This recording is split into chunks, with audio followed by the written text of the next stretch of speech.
नमस्कार दोस्तों, आज हम एक बहुत महत्वपूर्ण विषय पर चर्चा करेंगे।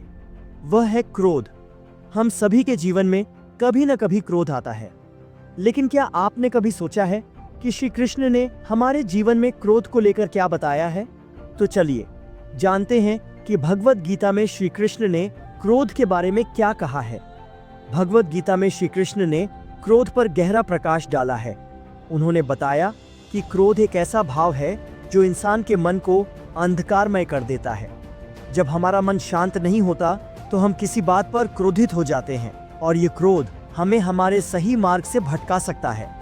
श्री कृष्ण ने कहा है, क्रोध से भ्रमित होती है बुद्धि, और जब बुद्धि भ्रमित हो जाती है तो मनुष्य अपने कर्तव्य और सही रास्ते से भटक जाता है। इसका मतलब ये है कि जब हम क्रोधित होते हैं तो हमारा विवेक कमजोर हो जाता है।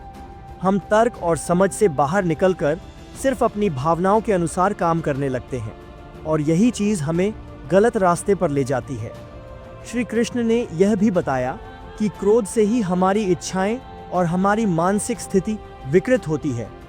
एक बार जब हम क्रोध के जाल में फंस जाते हैं तो हम उसे नियंत्रित नहीं कर पाते और फिर वो क्रोध हमारे जीवन को और भी जटिल बना देता है।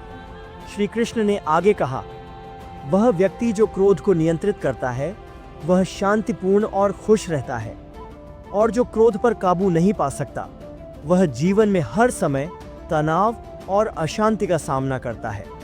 यहाँ श्री कृष्ण ने हमें सिखाया कि क्रोध पर काबू पाना एक बहुत बड़ी योग्यता है। जब हम अपनी भावनाओं को नियंत्रित कर पाते हैं तो हम अपने जीवन में शांति और संतुलन पा सकते हैं। अगर आप ध्यान दें तो हम सभी के जीवन में कभी न कभी क्रोध आया ही होगा।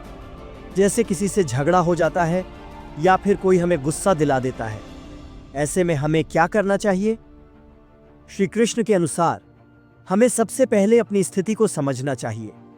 क्रोध आना स्वाभाविक है, लेकिन उसका सही तरीके से नियंत्रण करना हमारी जिम्मेदारी है।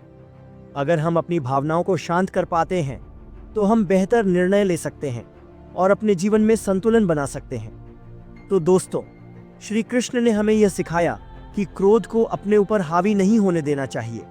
यह हमें भटका सकता है, हमारे रिश्तों को तोड़ सकता है और हमारी मानसिक शांति को बिगाड़ सकता है। इसलिए हमें अपनी भावनाओं को समझने और नियंत्रित करने की आवश्यकता है ताकि हम अपने जीवन में शांति और सुख पा सकें। आशा है कि आपको इस वीडियो से कुछ नया सीखने को मिला होगा। अगर आपको ये वीडियो पसंद आया हो तो कृपया इसे लाइक और शेयर ज़रूर करें। धन्यवाद।